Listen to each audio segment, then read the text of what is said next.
Crwydro Bro'r Brifwyl 2022 yng nghwmni Gillian Jones. Dechreuwn ein taith o westy'r Talbot ar sgwâr Tregaron, wrth droed cofeb Henry Richard, yr apostol heddwch. Gyda chanolfan aur Rhiannon, cerflun o Twm Sion Cati, eglwys Sant Caron ac afon Teifi yn ein croesawu. Troi'r dde ar y bont a gwarchodfa natur cors Caron ar y chwith o'r B4343. Mae digon o lwybrau cerdded a beicio ar gael yma os ydych eisiau seibiant o deithio mewn car, a chael cyfle i fwynhau'r bywyd gwyllt yn y mawndir hynafol hwn, a thwyneb brith yn parhau yn iaswyr ddogyn oesau yn ôl Donald Evans. Cyrraedd Pont Rhyddfendigaid a throi'r dde i flasu hanes a gogoniant abati Ystrad Fflir. Dod nôl i'r ffordd fawr a pharhau drwy Bont Rhyddfendigaid a gweld y pafiliwn ar yr ochr chwith, lle bu'r pinaclau pop yn y 60au, ac un o 3 safle yn y sir sy'n cynnal eisteddfodau blynyddol Pantyfedwen. Trown i'r dde at Ffair Hos, pentref y beirdd, ac Evan Jenkins, David Jones a W.J. Gruffydd a fu'n archferwydd o 1984 i 1986 ymhlith ar enwocaf ohonynt. Ar sgwâr Ffair Hos, gallwch droi'r dde a chyrraedd tarddiad y Teifi, sef llynnoedd Teifi. Awn ymlaen ar y B4343 drwy Gwm Ystwyth, ardal y gweithfeydd mwyn a thiroedd Plas yr Hafod, nes cyrraedd Pontarfynach a rhyfeddu at yr Rhaeadrau. Gallwch gael taith ar y trên bach o'r fan hon i Aberystwyth drwy Gwm Rheidol, neu ddilyn yr A44 o bentref Ponterwyd i dref Aberystwyth. Os taw'r mynydd-dir sy'n eich denu, trowch i gyfeiriad mynydd Pumlimon a chronfeydd Nant y Moch a thros y mynydd i Dal y Bont. Yn Aberystwyth, gallwch ymweld â'r Llyfrgell Genedlaethol, y Brifysgol, canolfan y celfyddydau, neu fwynhau'r dref, cerdded y prom neu daith i ben Craig Glais. Gadael Aberystwyth a throi ar y chwith yn Llanfarian i gyfeiriad Trefenter ar mynydd bach lle mae cofeb i'r beirdd B.T. Hopkins, T. Hughes Jones, Prosser Rhys a J.M. Edwards, a osodwyd yno adeg Eisteddfod Genedlaethol Aberystwyth ym 1992.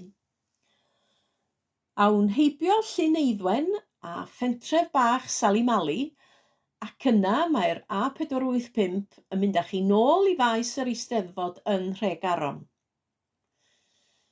Ond synnwn i fawr, mae'r arfordir hardd fydd yn denu'r mwyafrif o gyfeiriad pentre Llanfarian.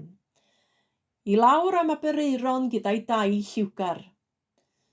Yno ar y sgwâr gwelir cerflun o'r Cob Cymreig sy'n nodweddiadol o Geredigion. Pidiwch ag adael cyn blasu'r hufen iâ mêl ar y cei a theithio ymlaen i Aberteifi. Ar ôl ymweld â'r castell yno, lle cynhaliwyd yr Eisteddfod gyntaf ym 1176, siopau'r farchnad, y dref a Theatr Mwldan, dilynwn afon Teifi nôl i gyfeiriad Tregaron ar yr A484. Arhoswn i weld y Rhaeadra ar Bont Cenarth, a'r Coryglau, cyn teithio i Gastell Newydd Emlyn. Oedwn ar Bont Tenllan, sy'n estyn ei darlun i'r dŵr yng ngeiriau Cynan.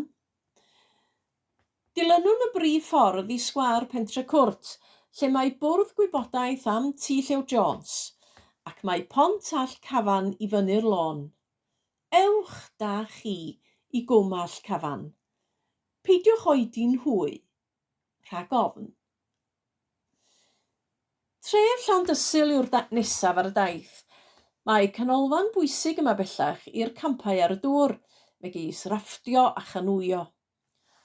Gwas gomer argraffwyr wawr i un o'r busnesau amlycaf yn y dre. Tref Llanbedr Pont Steffan sydd nesaf, ac mae'r enw llawn yn cyfeirio at Eglwys Sant Pedr a'r Steffan at Gastell y Normaniaid gerllaw adeiladau'r brifysgol. Mae siop ysmotyn du yn dangos ein bod yng nghanol yr undodiaid yma. Crwydrwch adeiladau hardd y brifysgol ac fe welwch bêl rygbi i nodi mai yn Llambed y sefydlwyd y tîm rygbi cyntaf yng Nghymru. Cynhaliwyd Eisteddfod Genedlaethol yn 1984 ac Eisteddfod yr Urdd yn 1999 yma. Ailgydiwn yn yr A4343 a throi i gyfeiriad Tregaron drwy bentref Llannewi Brefi. Dyma'r eglwys 1900 Dewi, ac mae cerflun ohono gyda'r golomen ar ei ysgwydd tu fewn i'r adeilad. Mae bwrdd gwybodaeth yn y pentref sy'n rhoi hanes y chwedl am yr ychen a frefodd naw gwaith nes hollti craig y foelalt.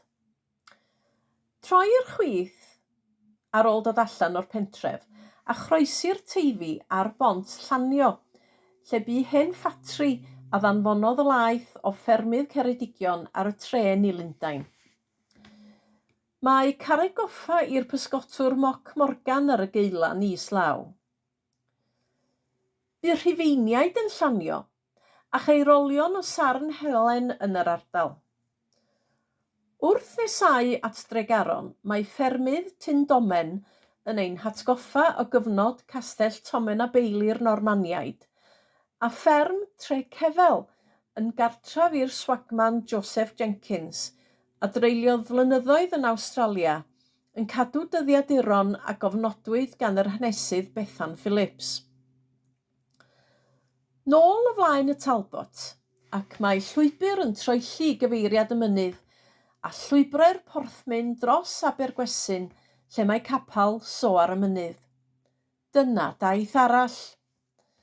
Mae digonedd o gyfleoedd i'ch tywys o amgylch llwybrau dirifedi y fro ryfeddol hon.